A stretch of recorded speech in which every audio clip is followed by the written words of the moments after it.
I'm Michael. I'm Jack. And we're the charity reps for the LMSS this year. So today we did the Yorkshire Three Peaks. So we started in Halton in Ribblesdale and we set off up Ingleborough. God, I can't even remember, it was so long ago, you know. So it started off as quite a bit of a muggy day, I think. Quite misty and all sorts.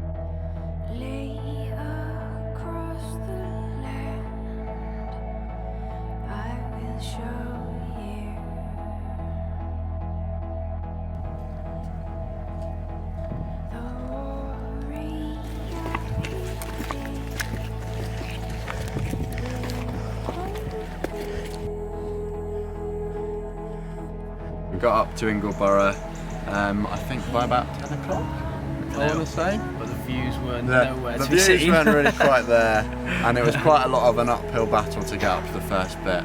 After that we had a nice downhill to take us down and a nice walk through to the next peak, which I'll pass back on to you. It's like walking through Lord of the Rings because of stones.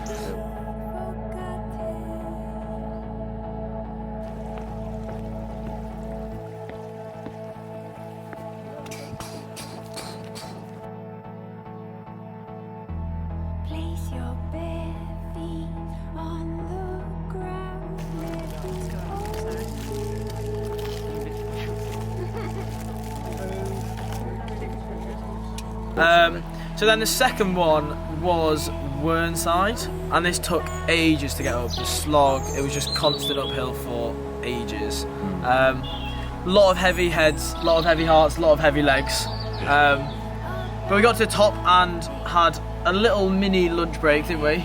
Yeah.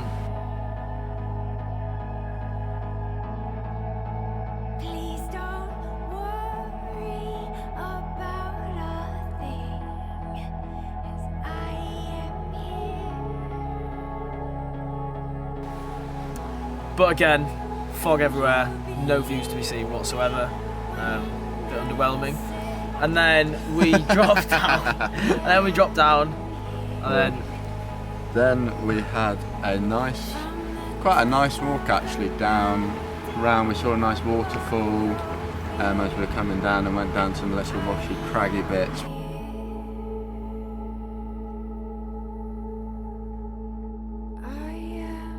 Where we walked round to this kind of train station aqueduct type bit, and that's where we stopped and had some lunch there, and it was nice and sunny, and we had the majority of the group, and we had a nice 20 minutes little lunch and a bit of food, which was I think did everyone a world of good, and everyone was keen to get going after that really. Yeah, a little stop, renew the energy, get going again, and then the next bit was just a really long time. Yeah. A really long, flat, rolling bit.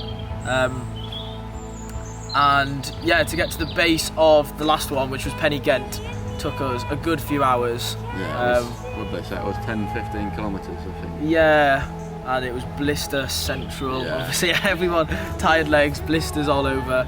The shoes on the ground were not really the one compatible. And then it felt like it took us just so long, even when we were like supposedly at like the foothill. We were walking for ages to get right up to the mountain. That's the last peak. Can't do this. If your mind's there, you're good. My head's in the game, Bilal. I don't mess about. Make sure I get your head in.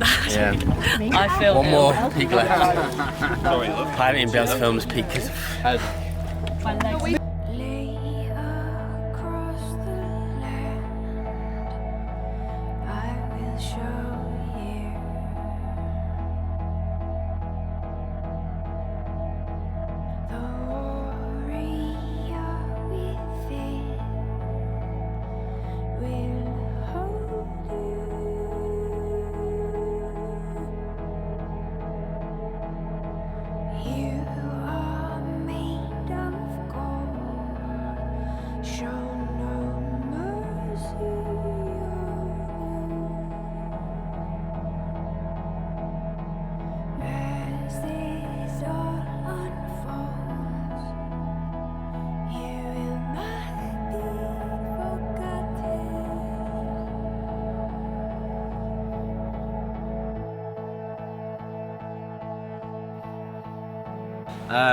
Well, that was the steepest bit, wasn't it? That last bit when we went up to the hill was this horrible steep uphill bit.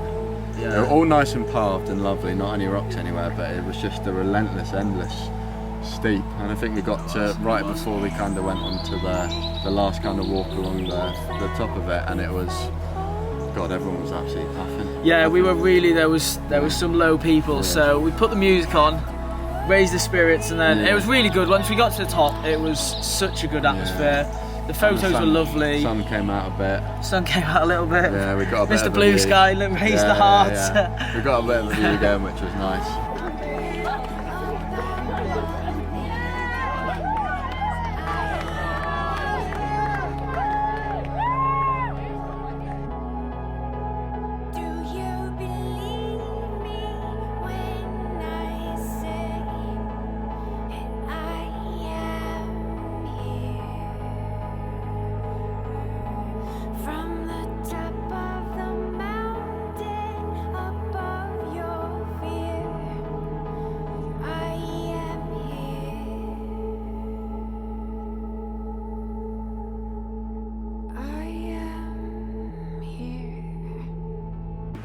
So I'll say a bit about Clare House. So this is one of our sponsors. They've kindly given us all these t-shirts that we've been walking around in.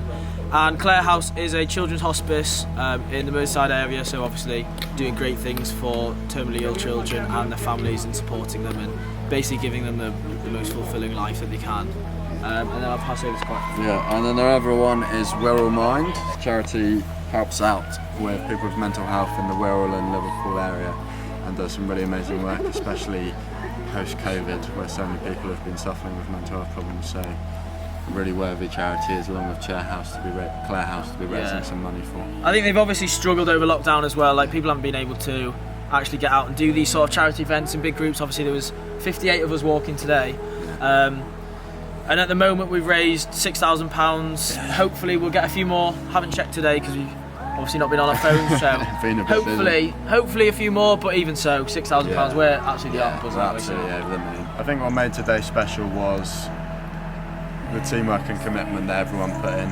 Everyone gave 110% the whole time, and I know that for a lot of it there were people who were really struggling and wanted to stop, but found that little extra bit inside them just to keep going, and I think that shows, you know, what this is all about.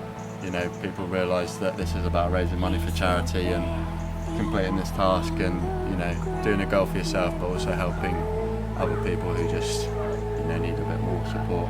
I think as well, it was everyone had their moment today where they were down, and it's people who you've never even met before. I mean, we've not met everyone on this walk, and I doubt anyone knows everyone, and it was those people you didn't expect to were putting their arm around you. Come on. Everyone had their troughs, and it was everyone picking everyone up, which I think was really nice about the whole day. I think the other thing is to say just how good it was to hear so many people saying how great a day it was, and saying how they genuinely enjoyed it, and, you know, enjoyed the route, enjoyed the company, made new friends. You know, people who were a bit worried about what it was going to be like and had signed up on their own had said, you know, I felt like I had such a fun day and could talk to so many people, and, you know, I think that made this walk for us, and, you know, overall it was just such an amazing day, and we're extremely grateful to everyone who helped out. 3, 2, 1. Thanks for watching. Yes.